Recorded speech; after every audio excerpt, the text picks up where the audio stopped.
Welcome back here with Newsday. A small Melbourne school that supports children with disabilities is calling for a payroll tax exemption. Andale School will be forced to pay the new state government tax because its students pay higher fees for specialised learning. Holly Stones is live for us in Melbourne. Holly, I understand the school's council president is meeting with the Education Minister today.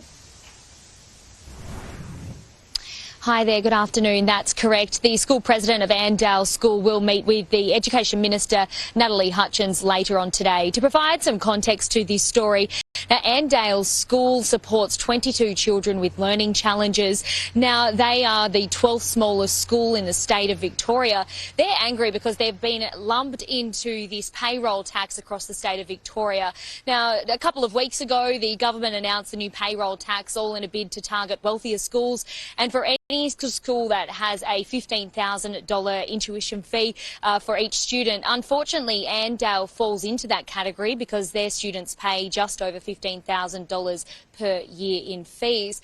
But of course, Andale argue that those fees are justified because of the specialised learning that is required for each child at their school. Now, as I mentioned, the President is set to meet with the Education Minister later on today in a bid for her to change her mind on this and exempt the school from this payroll tax. We know Andale School is the only specialist school that is on this payroll tax list. Now, when it comes to the Education Minister, Natalie Hutchins, she was questioned about this matter earlier today.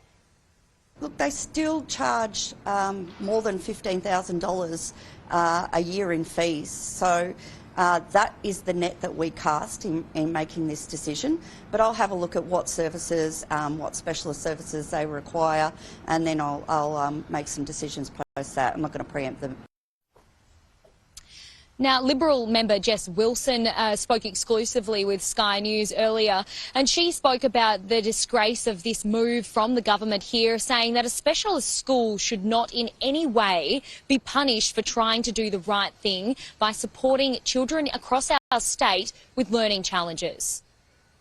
Never did I expect that Andale School would be included on the school's tax hit list. So we've had many conversations. We've been working together to see them removed from the list. And today the Minister has the power, with the stroke of a pen, to remove them from the list.